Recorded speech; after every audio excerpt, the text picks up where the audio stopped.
안녕하세요. 딸아이 하나를 키우고 있는 30대 워킹맘입니다. 사이좋은 부모님 아래서 많은 사랑을 받으며 자란 저는 다른 사람들도 다 저희 가족처럼 사는 줄 알았어요. 서로 노력하고 맞춰주고 이해해주면 어떤 어려움도 이겨낼 수 있다고 믿었지요. 그래서 처음 남편과 만나 사랑에 빠져 마침내 가정을 이루게 되었을 때도 걱정보다는 앞으로 다가올 미래에 대한 설렘과 기대가 컸답니다.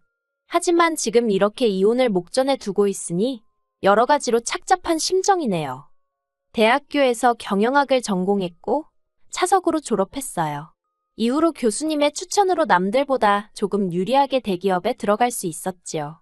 그런데 막상 입사해보니까 예를 들어 직원이 10명이다 하면 8명이 남자인 부서였습니다. 그렇다 보니 여러 가지로 생각지 못한 애로사항들이 있더라고요. 하나하나 전부 다 나열할 수는 없지만 여자 주제에 혹은 여자는 못해 아니면 여자가 뭘 하냐는 식으로 무시당하는 일이 가장 많았네요. 그럴 때마다 능력도 보여주기 전에 여자라는 이유로 이런 모멸감을 느껴야 한다는 사실이 억울하고 견디기 힘들었어요. 도와달라고 할 만한 곳도 마땅치 않은 상황이었고요. 그렇다고 회사를 때려치자니 저를 보증해주신 교수님 볼랏도 없고 무엇보다 자존심이 상해서 그렇게는 못하겠더라고요. 그래서 어떻게든 버텨내기로 마음을 고쳐먹었습니다. 그런 하대가 반복될수록 더 이를 악물고 주어진 일을 해내려고 했지요. 어떻게든 보란듯이 해내서 능력을 인정받는 게 그 당시 제 인생 유일한 목표였다고 해도 과언이 아닙니다. 그리고 다행히 저희 노력은 결실을 맺어 상사들 눈에 들었고 결국 다른 남자 직원들을 제치고 3년 만에 대리로 승진을 했어요. 하지만 좋은 일이 있으면 나쁜 일도 있기 마련이라더니 대리로 진급하고 얼마 지나지 않아서부터 어쩐 일인지 피로하고 무기력하고 회사 일도 제 자신도 제대로 돌볼 수 없게 되었습니다.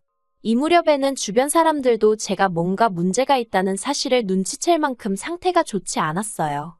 그리고 결국 저는 친정어머니의 제안으로 병원을 찾게 되었는데 결과는 우울증이었습니다. 강박 증세도 좀 있고 뿐만 아니라 갑상선 호르몬 수치도 좋지 않다면서 병원에서 당분간 쉬는 게 좋겠다대요.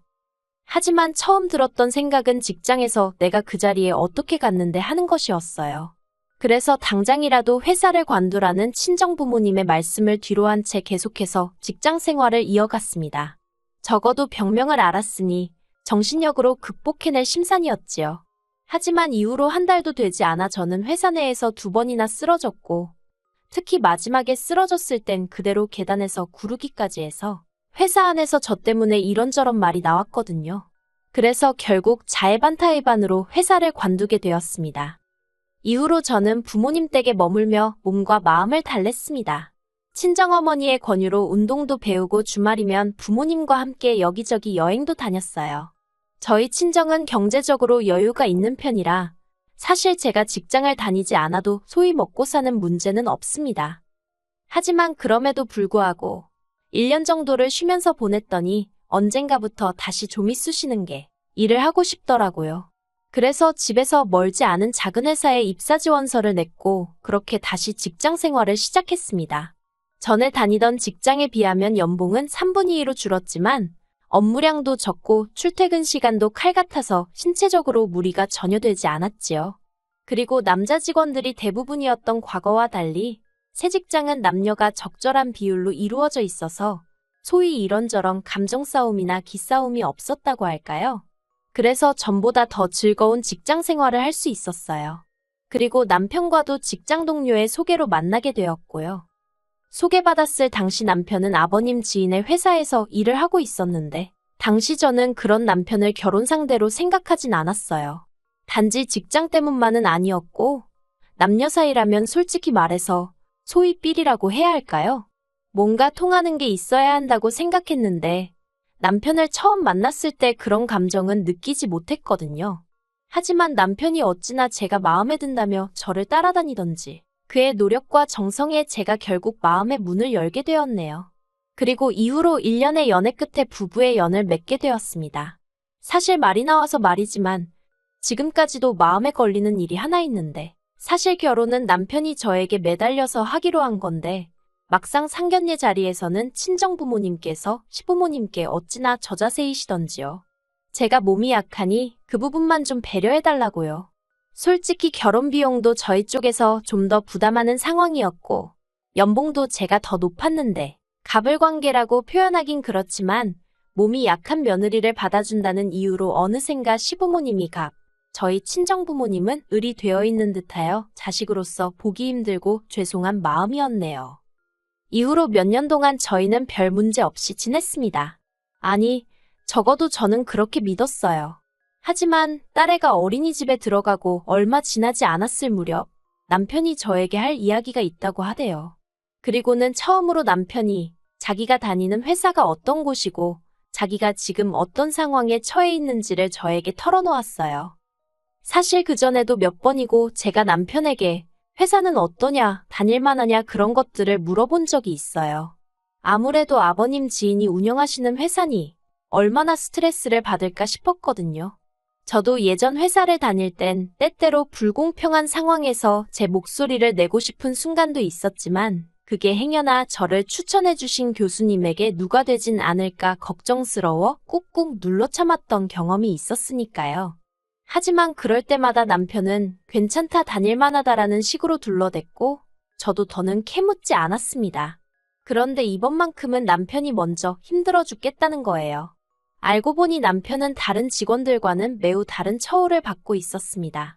주 5일제를 칼같이 지키던 다른 직원들과 달리 남편은 주말에도 불려나가기가 일쑤였고 때때로 아버님 지인의 개인적인 심부름을 해야 했다네요. 그리고 무엇보다 남편을 힘들게 했던 건 다른 직원들 앞에서 소위 꼽을 준다고 해야 할까요? 그러면서 늘 한다는 말이 아들 같아서 그런다고 하더래요. 하지만 결과적으론 매사 남편을 인격적으로 모독하고 한마디로 철저히 짓밟고 있었던 거지요.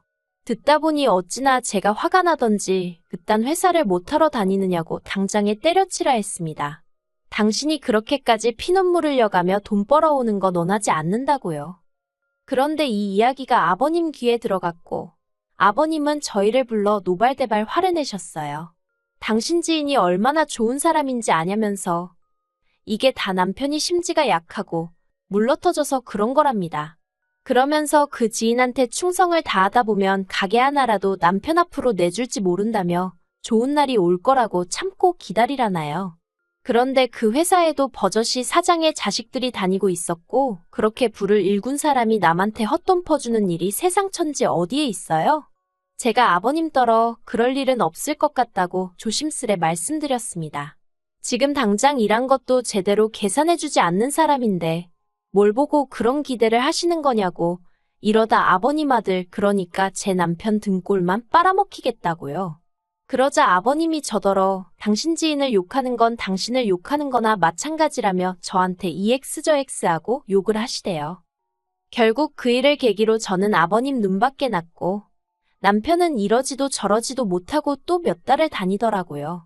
하지만 저도 해봐서 아는데 직장 생활하는데 스트레스는 쥐약이나 마찬가지거든요. 결국 남편도 제가 그때 그랬던 것처럼 어느 순간부터 사람이 무기력해지더니 눈 밑은 퀭해지고 살도 쪽쪽 빠지더군요. 정말이지 옆에서 지켜보는데 저러다 사람 잡겠다 싶대요. 그리고 본인도 이건 아니다 싶었는지 결국 하루는 저더러 회사를 관두면 안 되겠냐고 묻더라고요. 저만 이해해준다면 회사를 관두고 공무원 시험 준비를 하고 싶다면서요. 그래서 그러라 했습니다. 이참에 좀 쉬면서 머릿속도 정리하고 새로운 마음으로 도전해보라고 했지요. 하지만 남편에게 한 말과 달리 저도 살림을 하는 사람이다 보니 당장에 줄어들 수입이 걱정이 되긴 하대요. 그래서 약간 하소연하듯이 친정어머니께 투덜거렸는데 친정어머니께서 그래도 남편에게 스트레스 주지 말라며 신신당부를 하셨습니다. 시부모님도 얼마나 속상하겠냐면서요. 그리고는 저더러 생활비 좀 아끼겠다고 대충 먹고 몸축내지 말라며 남편이 취직할 때까지 한 달에 150만 원씩 보내주시겠다고요. 거절을 하는 게 도리였겠지만 당장 딸애한테 들어가는 돈도 만만치 않아서 염치 없지만 감사히 쓰겠다고 했네요. 하지만 이런 상황이 아버님 어머님 눈에는 탐탁치 않으셨던 모양입니다. 일단 아버님은 남편이 아버님 지인을 배신한 거나 마찬가지라며 이제 당신은 그 사람 얼굴을 무슨 낯으로 보냐고 걱정을 하셨어요. 그리고는 남편더러 네 인생에서 가장 큰 행운을 놓친 거라며 남편을 한심하다 탓하셨지요. 그리고 어머님의 반응은 아버님보다 훨씬 더 격렬했습니다. 제가 마치 멀쩡한 남편을 꼬드겨서 주저앉혔다는 식으로 생각하셨거든요. 하지만 저를 향한 비난은 처음엔 얼마든지 참고 견딜 수 있었어요. 언젠가 남편이 공무원 시험에 합격하고 모든 것이 제자리를 되찾고 나면 그때는 아버님 어머님도 저에게 고마워하시리란 확신이 있었으니까요. 그리고 이후로 남편은 집에는 아이도 있고 여러 가지로 집중이 안 된다며 노량진으로 가겠다 하더라고요. 사실 집에서 노량진까지는 지하철로 40분 정도의 거리라서 통학도 충분히 가능하다고 생각했는데 수험생 당사자인 남편이 못하겠다 하니까 참고 다녀라 하기가 그렇더라고요. 그래서 결국 남편의 고시원 생활을 허락할 수밖에 없었습니다. 그리하여 남편의 고시원비부터 시작하여 학원비까지 한 달에 대략 150에서 200만 원에 달하는 수험 비용은 물론이고 아이를 키우는 데 들어가는 양육비와 생활비 모든 것을 제가 부담하게 되었지요. 저도 사람이니 힘들지 않았던 것은 아니지만 사랑하는 남편과 더 나은 미래를 위한 투자라고 생각하며 견뎠네요. 금요일마다 남편의 고시원으로 반찬을 해다 날랐고 더러워진 옷들을 가지고 와서 빨래해서 다시 갖다 주고 남편에게 하던 거 반만 부모님께 해도 효녀 소리 듣고도 남을 거예요. 그땐 정말이지 뭐에 눈이 멀어서는 그렇게 간도 쓸게도 다 빼놓고 헌신을 다했는지 모르겠습니다. 하지만 1년 후 남편은 시험에서 보기 좋게 낙방을 했어요. 그때는 솔직히 티를 내진 못했지만 저도 기운이 쫙 빠지더라고요. 남편 말로는 2문제 차이였다나 어쨌다나 그래도 어쨌든 결과가 불합격이었으니 이래저래 실망이 컸지요. 그런데 남편이 저에게 딱 1년만 더 해보고 싶다대요. 그리고 저는 고민 끝에 그러라 했습니다. 솔직히 그때는 이미 남편도 나이가 있어서 공무원 시험을 포기하면 돌아갈 회사가 있는 것도 아니고 마땅한 방도가 보이지 않았거든요.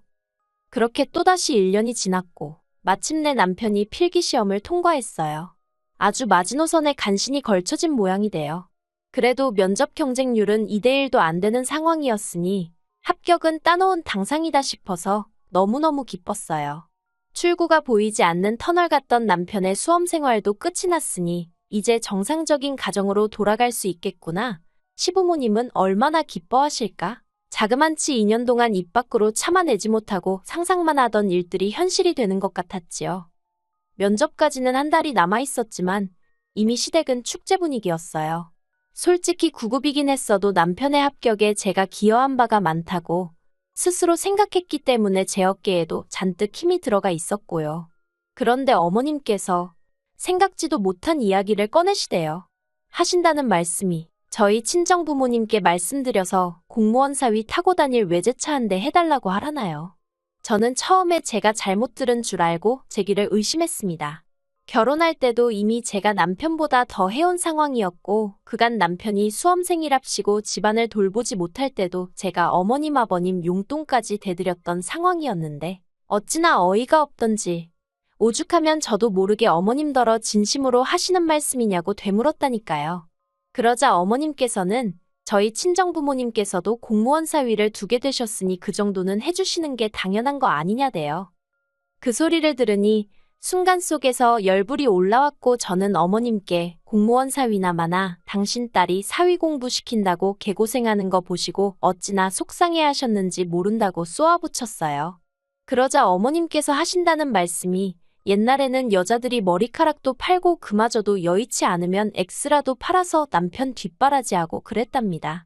그런데 너는 했으면 뭐 얼마나 대단한 일을 했다고 그러냐면서 그까짓 거 돈 몇 푼 쓴 거로 유세 부릴 생각이면 애시당초 집어치우라고 하시는데 솔직히 제가 뭐 큰 거 바란 거 아니었어요. 말이라도 그저 어머님이든 아버님이든 당신 아들 저렇게 사람 구실하게 만들어줘서 고맙다. 너 고생 많았다.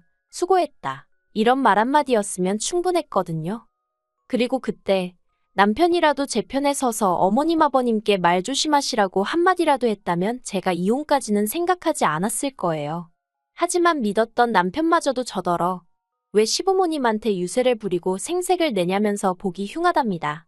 그리고는 이내 어머님하고 합심이라도 한 듯 자긴 막말로 저랑 이혼하고 당장 결혼시장에 나가도 이제 결혼할 여자가 줄을 설 거래요. 차뿐만이겠냐고 집해온다는 여자도 넘쳐날 거라나요.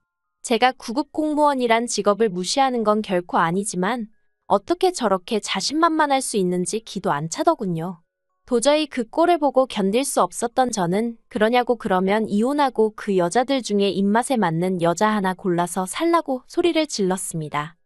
그리고 그 일을 빌미삼아 어머님과 아버님은 남편에게 저와 이혼할 것을 종용하셨고 그렇게 저희는 일주일도 걸리지 않아 이혼 서류를 접수했어요. 딸은 제가 키우기로 했고 재산이래봤자 남편이 결혼할 때 5천만 원 가지고 온 게 단데 그거 남편이 수험 생활하면서 까먹고 어쩌고 한 거 생각하면 한 푼도 내줄 수 없었지요. 그리고 다행이라고 해야 할지 이 부분은 남편 스스로도 인정하여 주고받은 재산 없이 딸 양육비만 한 달에 100만 원으로 합의를 봤습니다. 솔직히 구급 공무원 하면서 한 달에 100만 원을 어떻게 줄 생각인가 따져묻고 싶었지만 자기도 뭐 방법이 있으니 저리 당당하겠지 싶어서 내버려뒀어요. 그런데 이혼 서류를 접수하고 2달이 채 되지 않은 시점에서 남편이 면접에서 떨어졌단 이야기를 듣게 되었습니다. 그래서인지 남편이 이혼을 못하겠다며 이혼이 사철회선지 뭔지를 제출했더군요. 그래서 지금은 정말 짜증나게도 남편과 이혼 소송을 진행 중입니다. 변호사 말로는 제가 이기는 게임이라고 시간 문제라곤 하는데 정말 환장할 노릇이에요. 저도 이제는 악에 받쳐서 위자료도 받아내고 어떻게든 최대한 남편을 거지꼴로 만들 생각입니다. 지금 저는 남편과 살던 집은 다른 사람에게 세를 놓고 친정에서 딸과 함께 지내고 있어요. 저는 아내로서 그리고 며느리로서 지난 결혼 생활 내내 최선을 다했기에 일말의 후회도 없어요. 아무리 남편이 죽어가는 소리를 하고 어머님 아버님이 미안하다 하셔도 흔들리지 않고 이 이혼을 깔끔하게 마무리 지을 생각입니다.